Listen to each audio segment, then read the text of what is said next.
Alright, so I'm back in the blue TSX. It's all stock and disappointing. So I just made a video on the TL.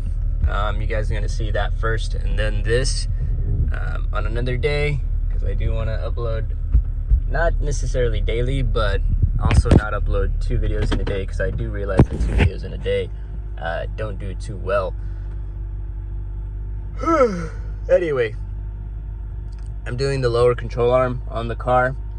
It is the morning, so if I sound manly, it's because it's cold outside. Anyway, yeah. So I want to install an exhaust cutout just like that one, just to see what it would sound like, because I do plan on keeping the gray one.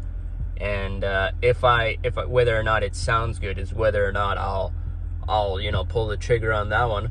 But if it does sound good on this one, it'll make it easier to just swap over to the other one.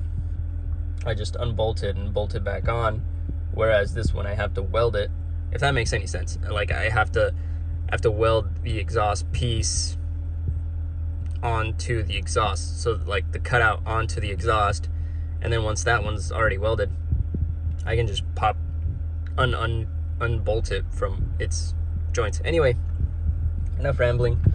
Go outside. I just moved it so that I have more room to work. We're gonna be working on the passenger side, lower control arm.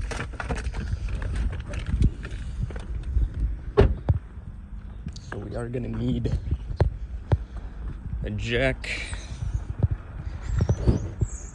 And I'll be showing you guys how to do that right now. Alright, so as Mighty Car Mods would put it, shout out to my baby for buying me Starbucks. As Mighty Car Mods would say it, all you gotta do is jack up your car. Anyway, we're gonna be dealing with this guy right there. And that is making a lot of clanking noises. I assume the other one over there is in good shape. But yeah, so I already changed the tie rod ends. Let's see, tie rod end, sway bar end links. It's not that, it's not the upper ball joint or anything. Those are in good shape, so that's the only thing left to change. Axle, literally everything except for the lower control arm, so it can't not be that making the noise. And the upper control arm, but like I said, it passes my inspection of not torn or making any fucking noise. So you got 3 bolts. You got the bottom one right here holding the ball joint in place, which you need to take the cotter pin out for. I believe it's a 14. Okay, I'll take that out when I have 2 hands. I'm famous for that. Anyway, we're gonna take off that one over there, which I believe should be a 17, and the bottom one over here is a 17. So let me test out my theory. Okay, that's not a 17, that's at least a 19. Okay, let's try 19. Okay, so this bottom one is a 19. This one has to be a 17. Yeah, that one's a 17. And this bottom one's a 14. So let's try the 17 over here. That's gonna be a pain to get to. Yep, 17. And the bottom one is either a 17 or a 14. 17 as well. So yeah. So if you're gonna upgrade your suspension components, like sway bar, end links, or fudge, I just said it too. I don't know, I'm tired, guys. And yeah, you want to go with Moog. Moog is like the better OEM. They're beefier. I don't know if you've seen the stock end links on this thing, but they suck. They're terrible. So yeah, we're going to be doing that. And I probably should have done something about the turning of the wheel before starting this, but it is what it is. We're gonna get started. So you guys should understand my frustration when I was dealing with this car. After fixing all of that, it still decided to, take a poop on me after installing new parts, trying to give it new life.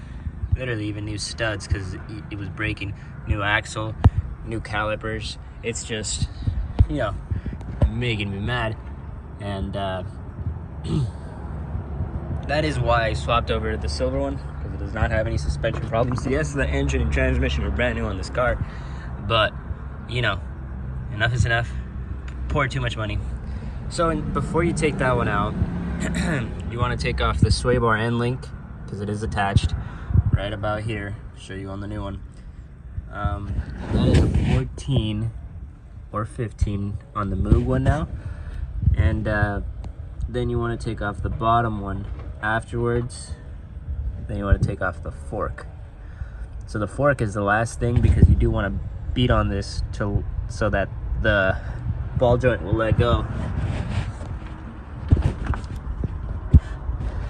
So the ball joint will let go. Or actually, yeah, you can do the ball joint next, but you just have to basically like hold it out. Anyway, could be one of those, any one of those bushings, but it has 1, 2, 3, 4 bushings. Well, 3 bushings and a ball joint. And if the ball joint is bad, I'll freaking be mad, because the ball joint looks freaking good shape. Anyway, so we're good on that. And yeah, so that's why you got to get a mallet. I need to go get a 14, but here's a 17 ratchet for the one in the back. That's a wrench, not a ratchet. And yeah, I think this is OEM, just refurbished, which, you know, I'm not complaining about, I'm just saying. Yeah, so I already took off the bolt. Looks like it was resting in there. That is the worst bushing ever. So that can be making a lot of noise in and of itself. That could be the problem altogether, or it could be a mixture of the two. Whatever it may be, I'm swapping it out anyway. This is one of the things that I should have done a video on and didn't do. It's the sway bar end link. So this is an 18 on the Moog. On the stock one, I already forgot, so I can't tell you that one. And then it's a 15. You're gonna take both wrenches, you're gonna take it off. You're gonna take off the bolts so that you can get this out of your way. You're gonna get this disconnected. It's gonna connect onto the new one. And the only thing you don't need to disconnect is everything that's connected to the hub, except for the lower ball joint. And yeah, that one also has to be taken off by a ratchet, because I can't fit my gun in there without a wobbly, and wobblies are demons. So that is that. All right, so we're getting close, guys. I already got the other one started. This one's taken out. Basically all the ones that are taken out. So the end link, the one that's attached to the subframe, the ball joint, and I like to put everything where it's gonna go. Helps me out a lot, visualize where everything is gonna, you know, go. And I need this one out, but I need to smack the ball joint out with this mallet. You basically want to hit it right about, yeah. It's already got some marks where I've been hitting it. Where is it? Right there. Basically, you see where all the metal has been hitting. You want to hit right next to the ball joint, and since it's you don't want to hit the bottom. You do not want to hit the bottom. I see a lot of people hitting the bottom and then they ruin this. Unless you're gonna get a new one, then fuck it, hit the bottom. But if you want to keep that one, you want to hit the side and it'll let go. Okay. Alright, so I'm not showing this fork one because it should be pretty self-explanatory.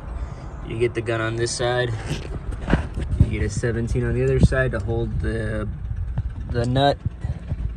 You take off the nut, then you get the bolt through. I'm not taking it all the way off because I still have to hit that, and I want some sort of support, but it's halfway out, so that's a start. That guy's already loosened up. It's a 17, 17, 17, so basically the entire suspension is going to be 17 and 14. But like I said, I upgraded the sway bar and links to Moog, so it's 17, 15, and 18. So 17, 15, 18, and then also a 14. So yeah, you guys can see the misses have been by misses I mean I missed. I missed the thing have been real. So I like to jack up the part so that, you know, it still has some sort of weight to it, so that it doesn't like slip and bounce and then I destroy my fingers, you know. So we're gonna keep hitting this until the ball joint lets go. Let go, dude. Come on. All right, so this little guy was just not cutting it, so I had to get a heavier one. And let's see if it actually did let go.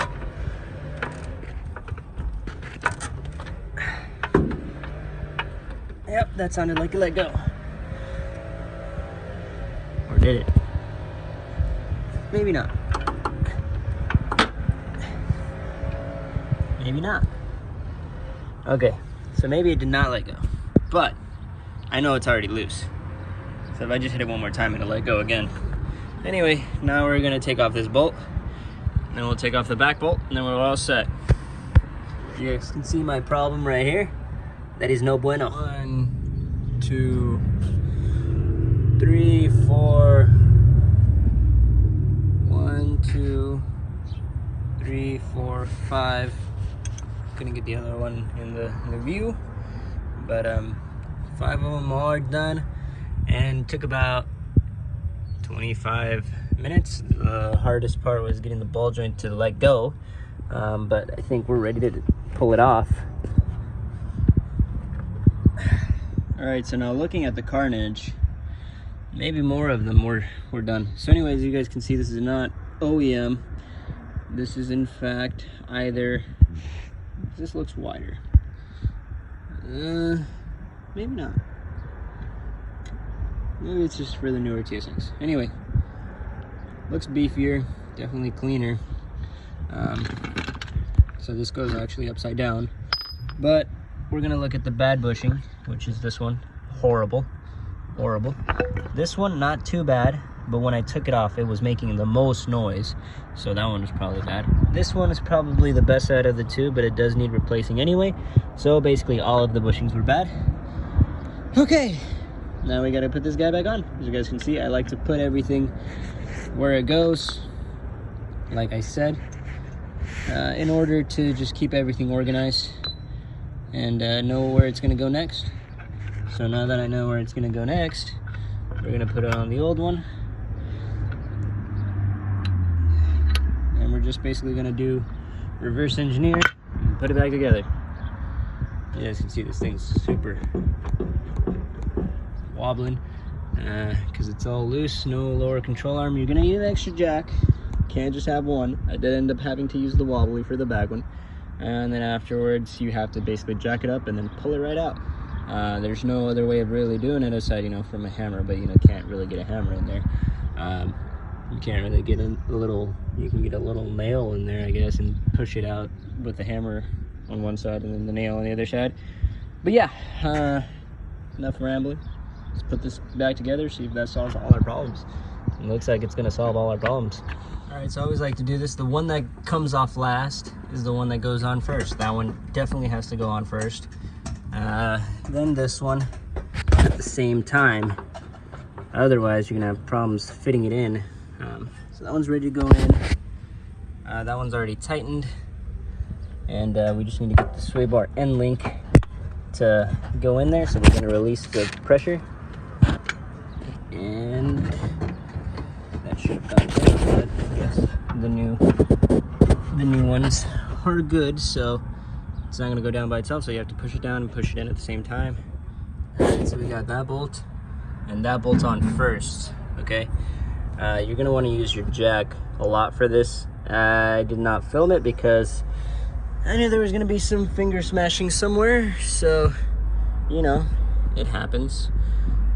Gloves don't really help this out. If you wear gloves, you're just gonna tear them up. So, you know, after a little bit of screaming with the jack and a little bit of hammering in the ball joint area, I'd say we're set to go. So now we just put the wheel back on and make sure that noise is gone forever.